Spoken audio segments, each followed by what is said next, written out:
Hello everyone, we are Group 5. Today we are talking about the MCD 2040 MCP1 recommendation video presentations. My groupmate with Jimmy, Anthony, TD, and Leo.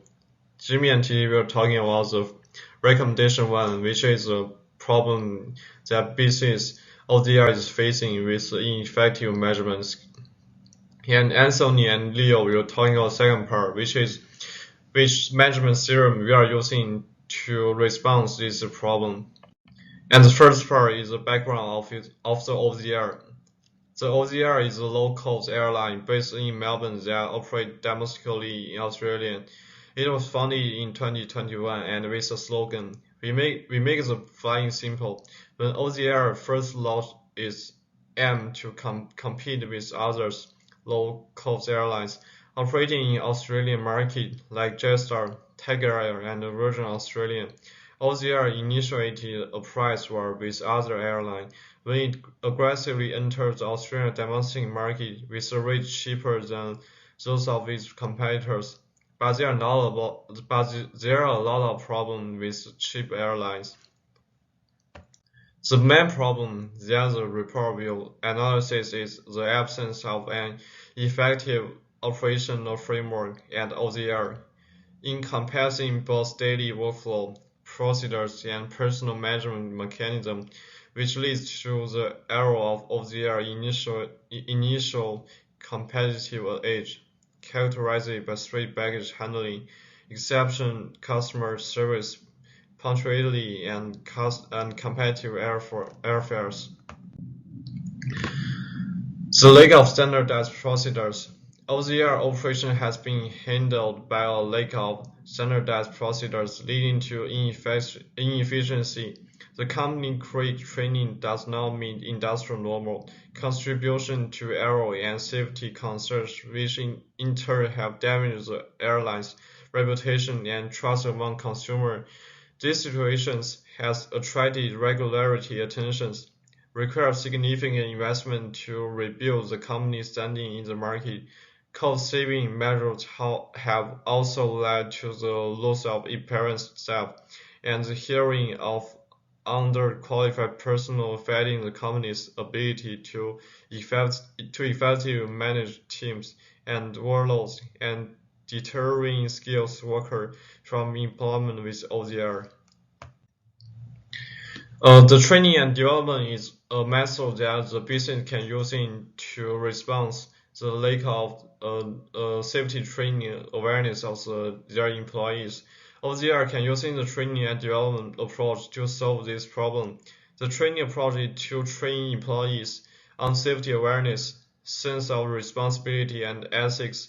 The development approach is to develop employee skill of how to use equipment and professional knowledge. Besides, the business needs to recruit some experienced employees to increase the efficiency. All the staff should be carry this test. The manager should to achieve the role of supervision. Manager need to ensure that every employee has received safety awareness training. Employees should to satisfy customer needs. The employee should have the basic safety awareness. The potential problem business faced. The training experienced employee will lead to an increase in cost. OZR is a business depend on price advantage. The increased cost will lead to OZR increase the price of tickets. This will reduce this competitive advantage. Besides this, business having inefficient employee management. The business recruits some inexperienced employee and experienced employee is a dismissal. Hi, I'm Anthony. Now moving to recommendation 2. Recommendation 2, employee incentives.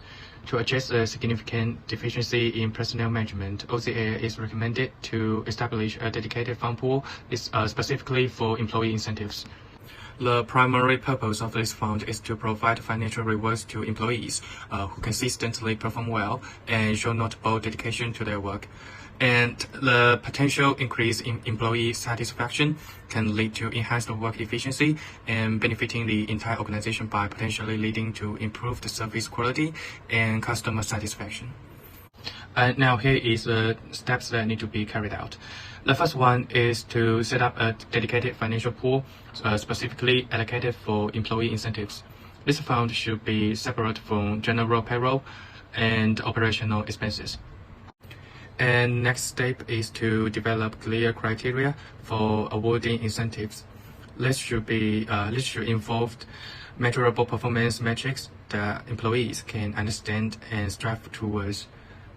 And the next one, the third one, is budget allocation, which is to determine the annual budget for the fund based on the company's financial capabilities and the expected return on investment in terms of enhanced employee performance and satisfaction. And subsequently, the company should create a communication strategy to inform all employees about the new incentive fund, including its purpose, criteria, and the benefits of performing well. And step 5, it is also important for the company to create a performance monitoring system to implement the system to monitor and evaluate the performance of employees. The system should be transparent and accessible to all employees to maintain trust and motivation. And last but not least, the feedback mechanism. The OCA should establish a feedback mechanism where employees can express their views on the incentive system, which will help to refine the process and make it more effective. And here's which department should be responsible for each step. The first one, fund establishment. The finance department is responsible for setting up the financial structure and maintaining the dedicated fund. And next one, human resource is supposed to be in charge of developing criteria for incentives. And budget allocation is a part of senior management and finance department's job. They will work together to determine the budget based on the company's financial health and expected benefits from improved employee performance and satisfaction. And communication planning. Corporate communication team is in charge of this part. Next, the human resource department and departmental managers are supposed to collaborate to monitor employee performance against the established criteria. And the feedback system is also a part of human resource department's job. They will set up and manage a feedback system where employees can voice their opinions or suggestions about the incentive system, facilitating continuous improvement.